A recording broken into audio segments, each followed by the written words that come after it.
Hello everyone, it's us Tara and Shima again with our 10th episode of Girlstechtalk.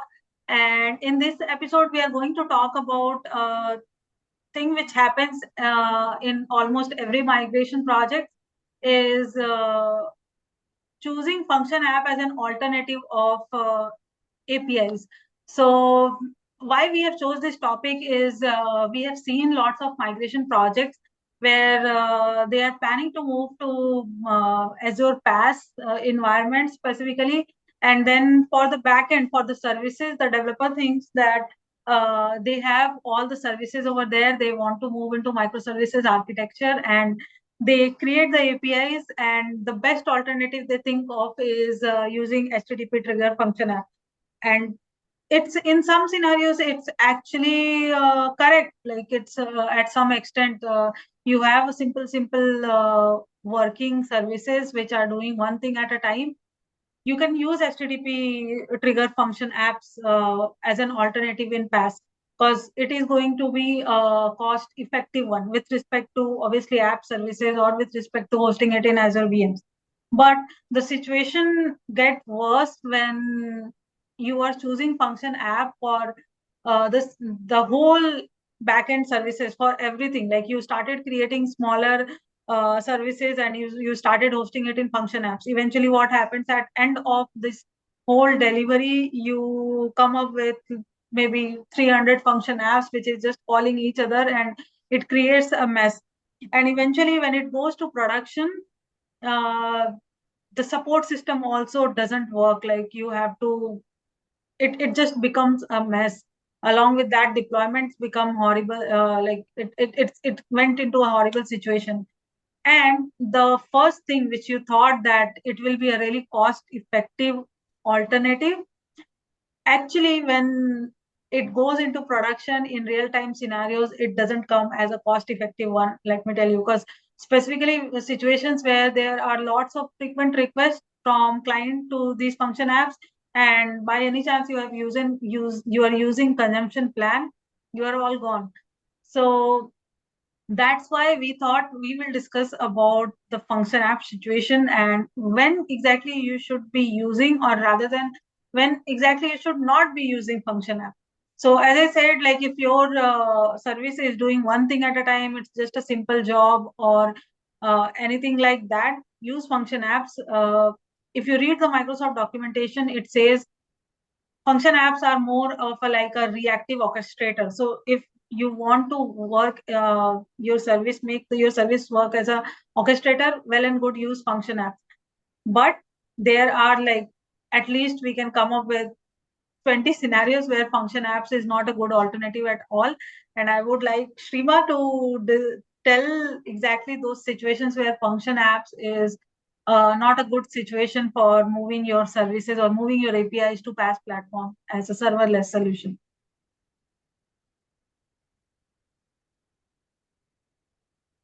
Thanks, Tara. So basically, it's all about like in long term, as we are seeing like many designs or many solutions when function app is not feeling the choice, both for the developers and for solutioning and for the project also. So when we are coming of function app, like I would like to talk about like serverless. So serverless is a technique like when we have the background running on cloud, or we don't have to worry about the infrastructure, or maybe in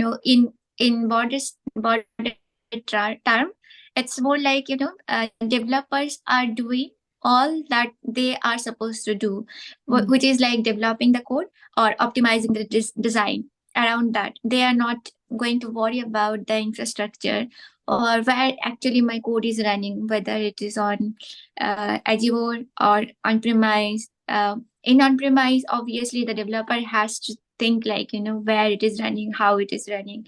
And when in terms of when we are going to cloud or moving to cloud, there are multiple options. And in Azure, for example, like Azure Functions and Web App, and it's a kind of confused scenario, like when to select Azure Function and when to select Web App.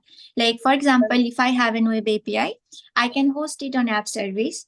it would be able to do the job. It would be able to send the request or response. And the same HTTPS functionality that I have already hosted in app service, I can also host it on Azure Functions, and it will be very simple. And when it's simple, it's very tricky. And I have seen like people are choosing Azure Functions, like doing an integration. Like there is a scenario like two system is going to integrate, a bit of processing is there, so there is an orchestrator. We are bringing logic as like it has the inbuilt connector, it is going to connect to different system, and then calling the functions app which is going to do the transformation. If the logic app is not sufficient to hold that type of transformation, we are opting, okay, I would select and we need some transformation, let's go for Azure Functions. So it's not a bad design, or I would say it's not the appropriate design. So what we have to consider, like what data we are going to process here, uh, what type of functionalities I would be building out of that. Yeah. So as function app says, like if we read the, as we said in the Microsoft documentation, they says like function app works mainly for event driven architecture. Yeah. So when it's like event driven, it's mean like a system that interacts or that communicates through events. For example, I am there is a database. The data is saved in the system, and it should trigger the next processing unit, just to say like start the next process. So we can write an Azure function which is very simple. The functionality or the work it has to do is to just to trigger the next system. It's not doing any kind of processing, it is invoking another system. So it's a very good example. And I would say like in terms of all this kind of event driven architecture, we propose Azure Functions. And also there is another thing, like when we are handling a lot of messaging, we are communicating with one messaging system, and there I have to send the data, process it, and then further respond back. We frequently say like Azure Functions can do this job. It's serverless, it will connect with all the Azure services. For example, if there is an yes, so whenever we have an service bus, or if we are event grid or event hub, it's actually well connected. So we are very tempting to select those, and obviously in that scenarios it works. It actually bring value. But when it doesn't work, so for example, there are and business process. So when I say like complex business process, so there is a definition of that complexions also. Like the complexity, when I say like this is very complex, so how we are defining that complex, what processing it is doing, and what is my data volume, and processing speed, all these terms actually define my complexity. For example, if I am running an algorithm, or maybe a deep learning algorithm in a system, and I want it that it should be hosted on a high performing CPU, where it should run and give me the desired result, or I want to run some encryption and decryption.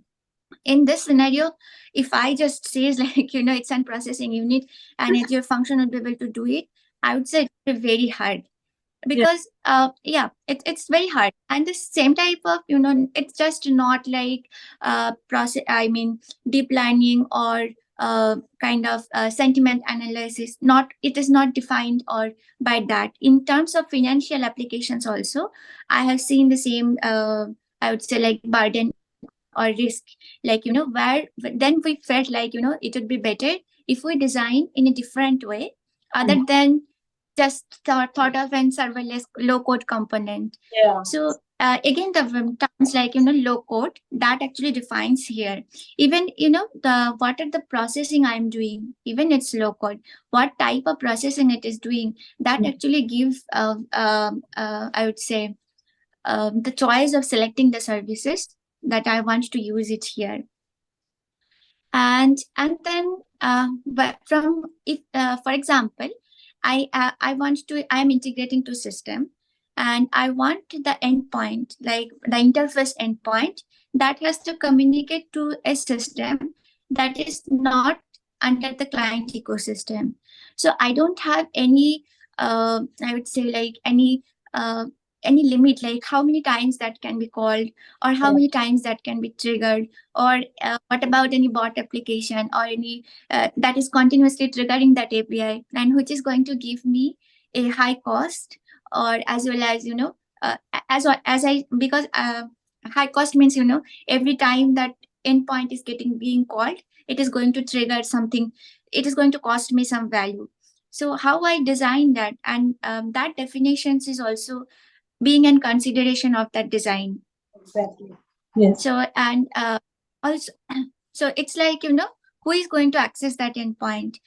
Is it an external application, or what should be my security on that application? So those things actually define me in order to write an web API, that it should be more secure, and I want to have this type of security on that, and I want to use it from this particular network.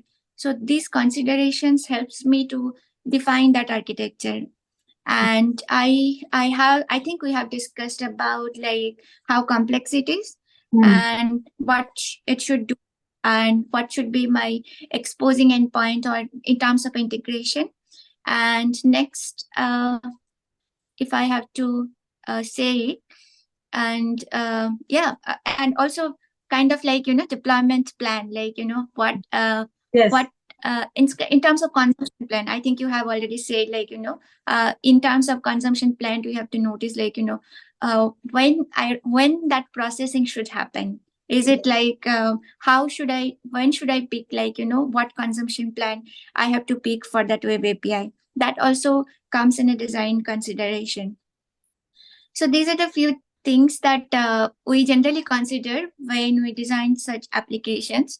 But just one point that I would like to add, like these are not, I would say, web APIs and Azure functions. They are not something like like this is better or that is much better, or they are not fighting with each other. I am the more powerful services. They are not saying that.